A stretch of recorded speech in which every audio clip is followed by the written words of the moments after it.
It's believed that candlestick charts date back to 16th century Japan, when rice traders used them to track the price of rice.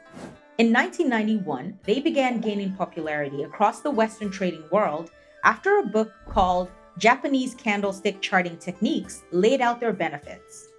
Since then, candlesticks have become widely used by traders all over the world because of how relatively easy their visual formations make identifying buy and sell signals.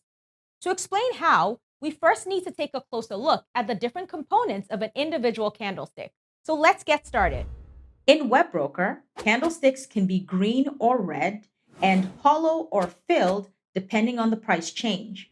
When a red candlestick is filled, it means that its closing price was lower than the previous day's closing price and lower than today's opening price.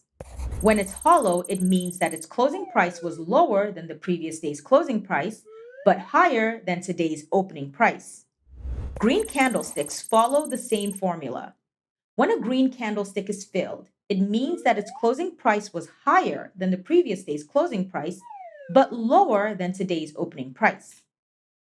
When it's hollow, it means that the closing price was higher than the previous day's closing price and higher than today's opening price. It can help to visualize them in a range, going from the greatest fall to the greatest rise. The wide part of the candlestick is called the real body, and it gives us the open and close range of the day.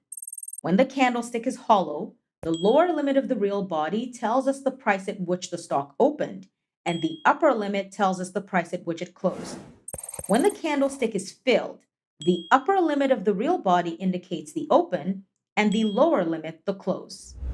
Two vertical lines at the top and the bottom of the real body represent the day's high and low prices. These lines are called shadows. The tip of the upper shadow tells us the high price of the day, and the tip of the lower shadow tells us the low. Now that we've defined the components, we'll start to figure out how to string this information together to identify trends. Watch our video on single candlestick formations to learn how the different candlestick shapes can trigger buy and sell signals for traders. For more information, check out our upcoming webinars and live masterclasses on technical analysis.